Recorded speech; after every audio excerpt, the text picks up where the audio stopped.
সদরেও পূজার আগেই তাদের সুখ দুঃখ জানার জন্য, তাদের অভাব অনটন জানার জন্য, কষ্ট জানার জন্য আমাদেরকে বসার দরকার।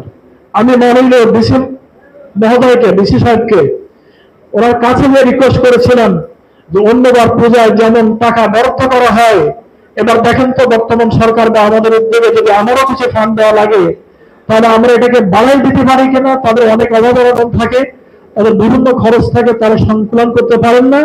আপনারা দেখেন তো কি করতে পারেন। আমি ডিসি সাহেবের কাছে যে জেলা পরিষদে যে যাতে করে আপনাদের বরাদ্দটা বাড়ে, হয়তো বা বাড়েনি, কিন্তু আমি উদ্যোগ নিয়েছিলাম যে এটাকে বাড়ানোর জন্য। আমার কাছে ব্যক্তিগতভাবে দু একজন ভাইরা দেখা করেছেন, তাদের অভাবের কথা জানাইছেন। আমি কিছু ভাইদেরকে দিয়েছি, আর কিছু ভাইদেরকে বলেছি আপনারা আমার সাথে আজকে কালকে দেখা করবেন। আমি চেষ্টা করবো আপনাদের এই সহানুভূতি সহযোগিতা করার জন্য।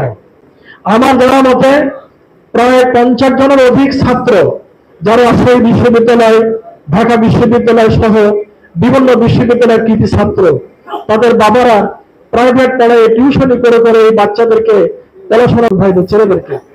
অতএব এটা আমার একটা হৃদয়ের ভিতরে কষ্ট দেয় যে কেন এটা। আমি ভোটের জন্য, বিশ্বাস করে নির্বাচনের জন্য, ভোটের জন্য আমি নিজের পদ এবং এই পদে আসার জন্য আমি লালায়িত ছিলাম না। আমার এখনো কোনো মোহ নাই, লোক নাই। সংগঠন এবং জনতার পক্ষ থেকে একটা দাবি আমার কাছে এসেছে হালকা হয়ে, কারণ 47-এর পর থেকেই আজকে মহান স্বাধীনতা যুদ্ধ, তারপর থেকেও আমরা অত্যন্ত নিষ্পেষিত, নির্যাতিত।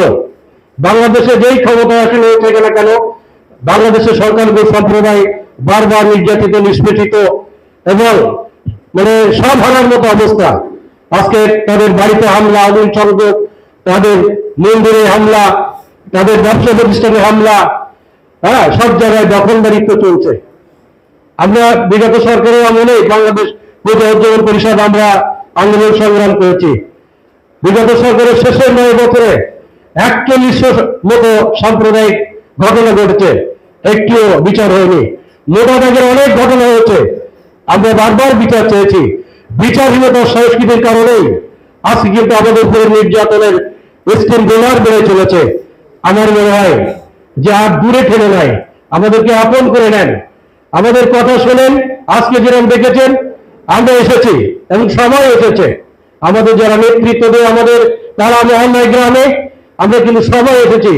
আমি চাইছিলাম যে আপনাদের কথা আমি আগে শুনবো, কি জন্য আপনারা দেখেছেন, আমাদেরকে কেন দেখেছেন আমি শুনবো। কিন্তু আমরাই বললাম, আমার শুধু জাহিদ ভাই, আমার অত্যন্ত পরিচিত জাহিদ ভাই, হ্যাঁ, তার সম্পর্কে জানি। আমি ইটেগাছায় বাড়ি, আমারও ইটেগাছায় বাড়ি, হ্যাঁ, তার প্রতি আমাদের অনেক শ্রদ্ধা আছে। একজন ভালো মানুষ হিসাবে ইতিমধ্যে আমাদের এলাকায় না, সাতক্ষীরা পৌরবাসীর কাছে পরিচিত হয়েছেন যে উনি অত্যন্ত ন্যায়পরায়ণ মানুষ, হাতে হাত রেখে কাজ করবেন, এটাই আমাদের কাছে প্রত্যাশা, আপনাদের কাছে প্রত্যাশা। আর কিছু বড় পূজা হয় আমাদের, অত 2 তারিখের পরিবর্তে আমরা 3 তারিখ শুক্রবার বিসর্জন দেব। সে ব্যাপারেও আপনাদের সহযোগিতা চাই, কারণ প্রশাসন আমাদেরকে অত্যন্ত ব্যতিব্যস্ত করে তোলে, খুব ব্যতিব্যস্ত করে তোলে একেবারে, যে এক্ষুনি বিসর্জন দেন।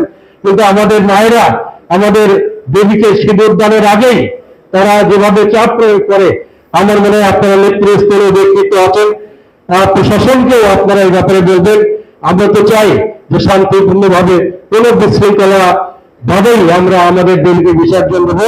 সে ব্যাপারেও সম্মানিত সদস্য মন্ডলী, আমাদের মহাদেশ আব্দুল খালেক সাহেব মহোদয়ের পক্ষ থেকে ঘোষণা দেওয়া হয়েছে যে আমাদেরকে উনি নিয়ে বসেছিলেন, আমাদের সেখানেও আগে বলে দেওয়া হয়েছে, এখনো আবার বললেন যে আপনাদের যে পূজা মণ্ডপ থাকবে, মন্দির থাকবে, আমাদের বাংলাদেশ জামাত ইসলামের পক্ষ থেকে সেখানে স্বেচ্ছাসেবক বাহিনীও থাকবে, লোক থাকবে।